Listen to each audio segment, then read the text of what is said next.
Okay, guys, here we go. A little bit of new technology today, but we're gonna get through this. Hopefully, it comes out good. So today I'm speaking on a current event, uh, on a police officer that was actually fired and arrested for a felony. They're gonna use some kind of a conduct charge. It's a felony, but her name is Alexa. I usually don't give out names, but I rather call her by her first name than other names as of right now. But basically, she falsified reports on an arrest, but it's the manner that it actually occurred. Apparently, her and her partner's evening was uneventful, so therefore, the word that she used, she was being proactive. Never heard that word being used on a law enforcement side, tell you the truth. Being proactive means clean your vehicle out, clean your wall locker out, clean your bag, your duty bag, clean it out.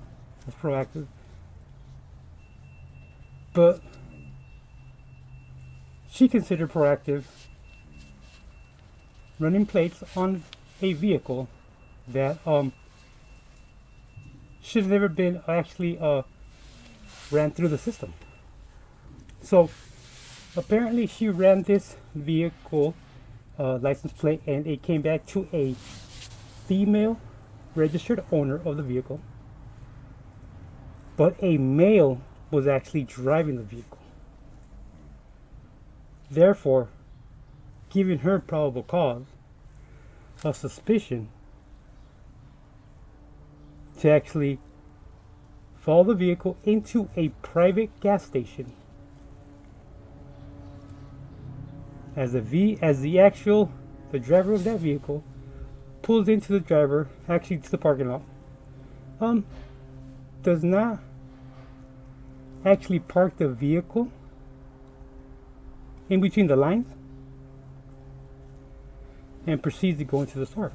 But let's stop there. It's not on a public street. It's not a metered street. This is a private lot. But now, she doesn't think about it at the time, but at the actual post arrest, she actually includes this, that it was on suspicion of a DUI. That's why he parked that way. This is afterward, right? So her initial report was that a male was driving the actual vehicle. After conducting a search of the vehicle, a gun was found, and this gentleman was actually arrested and booked into actual jail on an weapons possession, and there it is. Now, let's backtrack a little bit. This actual officer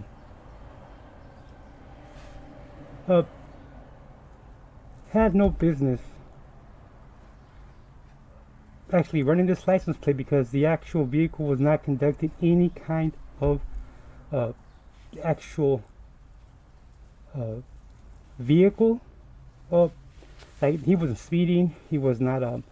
None of his tail lights were out. So none of the little things that they can actually pull you over for, this vehicle had. And these plate readers are quick to give you that info, really quick.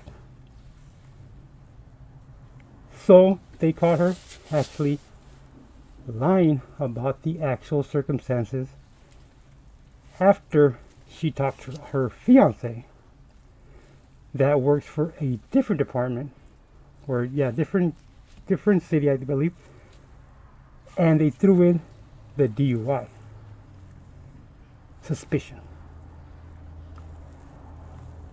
So apparently there was an investigation, and it determined that she had lied on her paperwork,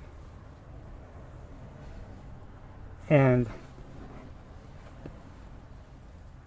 the biggest thing is that the discovery of that handgun was her biggest mistake, for the fact that she had no probable cause to actually search that vehicle, for the fact that that vehicle was registered with current tags, had insurance, so therefore that gun is actually what actually got her into trouble, because now the people who actually are going to prosecute this want to know, how did you actually end up finding the gun? And now she's got to go through this whole lie to come to this conclusion, right? That's where her biggest mistake was. She lied from the beginning, and she kept on lying until it snowballed. Now she's in jail, had court this week, and she's going to remain in jail until, until they give her a plea deal. Come on, let's be honest.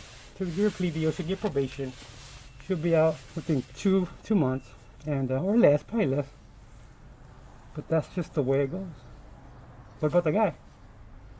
He's still going to get that charge, for the fact that if he was a felon, or if he had no permission for the actual gun, the gun was stolen, yeah, he'll do some state time, unfortunately. Not unfortunately that he actually had the gun. Unfortunately that he had to be he basically civil rights were actually violated, just for the fact that how she approached the actual initial stop, and this is private property too, by the way. So she has no jurisdiction at the actual how he parked his vehicle, He wasn't swerving. If he was swerving, she would have pulled him over a long time ago, right? Before they actually got to the actual gas station. And it can happen to anybody. It could happen to anybody. It can happen to you. It's happened to me. It's happened to me. Well, I was on work hours in an unmarked federal G vehicle, in uniform. I was tactical, but it was pressed. I had not yet actually loaded my my weapon, or actually holstered it. I was on my way to pick up a partner of mine, and as I was leaving the actual freeway right there by 32nd Street in San Diego, cruising into Shelltown, I got lit up by a San Diego PD for no seatbelt. That wasn't, not even, hey, she did her job. That's fine.